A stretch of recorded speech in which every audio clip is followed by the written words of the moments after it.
क्रिस्पलिब में आपका स्वागत है, जहां हम किताबों को दिलचस्प और छोटी छोटी समरीज में बदलते हैं। आज हम ब्रीन ब्राउन की किताब डेयर टू लीड के बारे में बात करेंगे।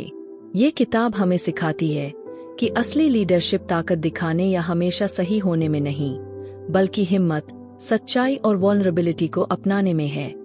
ब्रीन का मानना है कि जब हम अपनी वल्नरेबिलिटी को गले लगाते हैं, तो हम दूसरों के साथ गहरे जुड़ाव बना पाते हैं और उन्हें अपनी सबसे अच्छी परफॉर्मेंस देने के लिए प्रेरित करते हैं। डेयर टू लीड के सफर की शुरुआत में हम एक गलतफहमी को चुनौती देते हैं, ये सोच कि वल्नरेबिलिटी कमजोरी की निशानी है। ब्रीन का कहना है कि असल में वल्नरेबिलिटी असली ताकत और हिम्मत की बुनियाद है।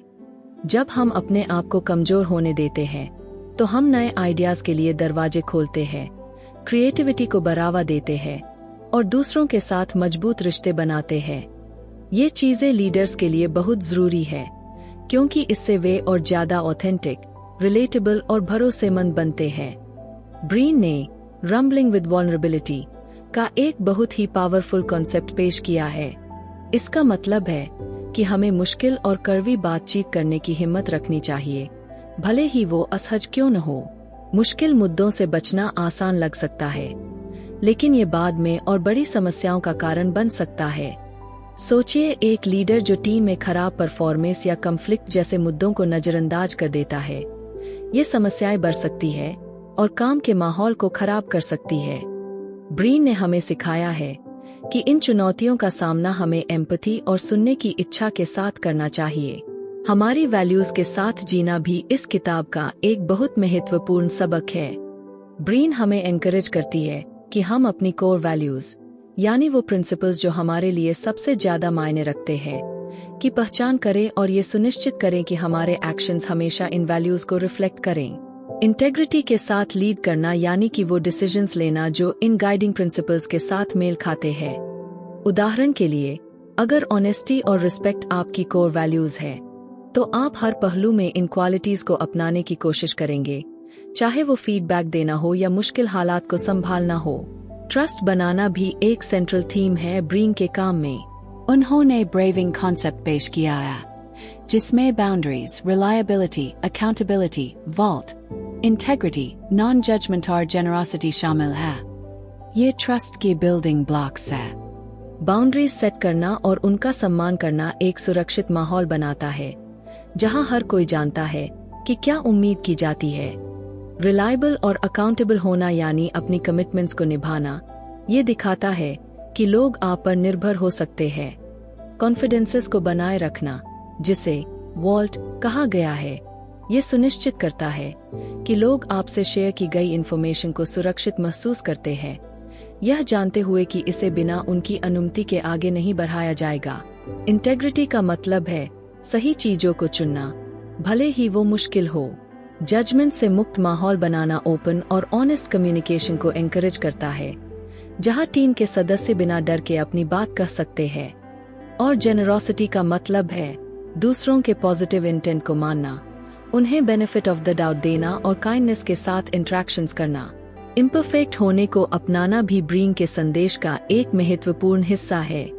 जब हम अपनी गलतियों को स्वीकार करते हैं और साझा करते हैं, तो हम ऐसा कल्चर बनाते हैं जहां दूसरों को भी यही करने की हिम्मत मिलती है।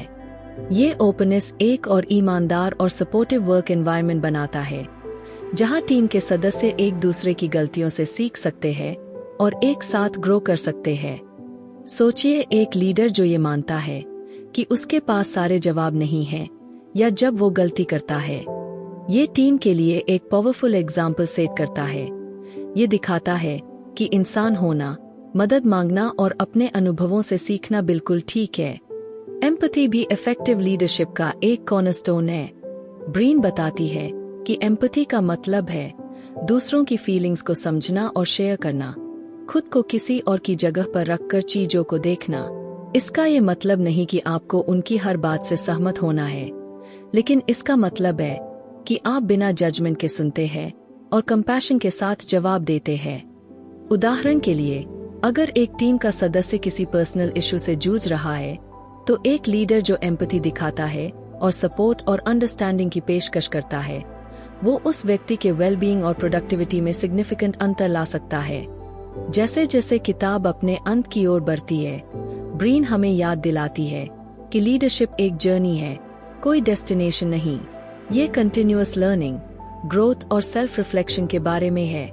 जितना हम दिल से लीड करने की हिम्मत करते हैं, उतना ही हम दूसरों को भी ऐसा करने के लिए इंस्पायर करते हैं। लीडरशिप परफेक्शन के बारे में नहीं है, ये सामने आकर, खुद को दिखाकर और ऑथेंटिक होने की मेहनत करने के बारे में है, भले ही वो डरावना क्यों न हो। ब्रीन के इनसाइट्स सिर्फ सीईओएस या मैनेजर्स के लिए नहीं है, ये उन सभी के लिए है जो अपने जीवन और दूसरों के जीवन में पॉजिटिव इम्पैक्ट डालना चाहते हैं। चाहे आप अपने काम में, अपने कम्युनिटी में या अपने परिवार के भीतर एक टीम को लीड कर रहे हों, इस किताब के लेसन्स आपको एक ज्यादा इफेक्टिव, कंपैशनेट और करेजियस लीडर बनने में मदद कर सकते हैं। तो जैसे जैसे आप डेयर टू लीड के संदेशों पर विचार करते हैं, सोचें कि आप अपनी लीडरशिप जर्नी में और ज्यादा वल्नरेबिलिटी, एम्पैथी और इंटेग्रिटी कैसे ला सकते हैं। याद रखें, एक लीडर होना पावर दिखाने या हमेशा सही होने के बारे में नहीं है। ये खुद को दिखाने और दूसरों को भी ऐसा करने के लिए इंस्पायर करने की हिम्मत रखने के बारे में है। क्रिस फिलिप के इस एक्सप्लोरेशन में हमारे साथ जुड़ने के लिए आपका धन्यवाद। अगर आपको ये इंसाइट्स वैल्यूएबल लगे, तो हमारी वीडियो को लाइक, कमेंट और शेयर करना न भूलें। और जाहिर है, क्रिस फिलिप को सब्सक्राइब करें और ज्यादा एंगेजिंग और कंसाइज बुक समरीज के लिए हमारे साथ जुड़े।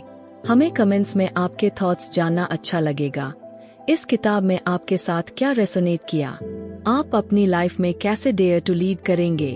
अगली बार तक पढ़ते रहें, सीखते रहें और हिम्मत के साथ लीड करते रहें।